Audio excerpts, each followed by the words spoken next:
So let's go ahead and take a look at cleaning up this code a little bit. I'm going to delete these print statements out. I'm going to bring these up a little bit. And if we already know, here's sort of a trick behind this. If we know already what these values are going to be, so for example, our double is going to be 1.5, we can actually cut these and paste them inside of here. And then just delete those objects. So it's, again, sort of a shorthand way of, unless if we don't need the variables, getting rid of these guys. All right, so I'm just going to plug in 5 and 10 here.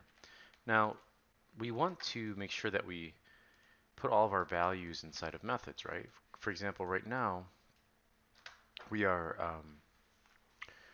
we have this, we're using our sysout in here. Normally we want to make sure that you always have some sort of print function. So let's go ahead and create one. So we're going to go public, and we're going to make it static because we're in the same class. Void, we're not returning anything. Print point. Now we're going to pass in a couple parameters here, right? Now some of you might be thinking, well, what do I do about if the parameter, do I have to have 4 different parameters in here? Like, how does this work?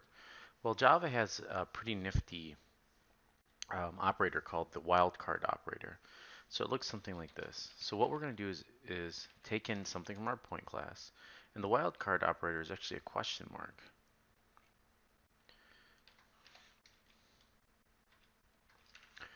So, and then we're going to drop point in here.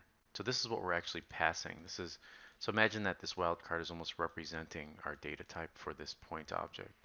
So now what I can do in here is just do system out, and I can pass in, and I can receive really any x that I want, right? So the way to do that is here. Let's say we want to make any x coordinate.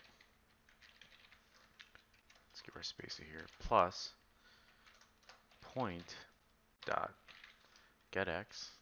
So this is like greatly reducing the size of our code. Copy this line. Let's do our y.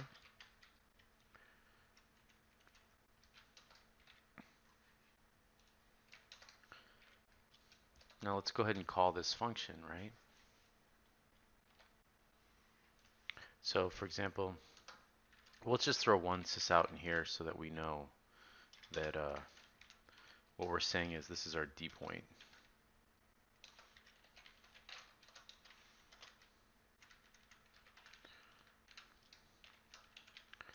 So plus, and then all I have to do here is type print point, which is the name of our function, and whatever we're passing in, which is D point. And actually, we don't even need to do it that way. Let's just, because we're printing out here anyway. So let's just throw this down here. So let's call D point, and let's run it.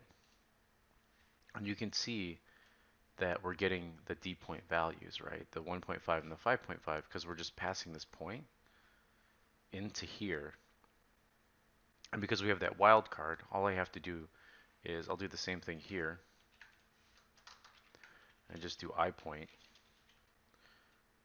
and let's make these a little bit more like, and then just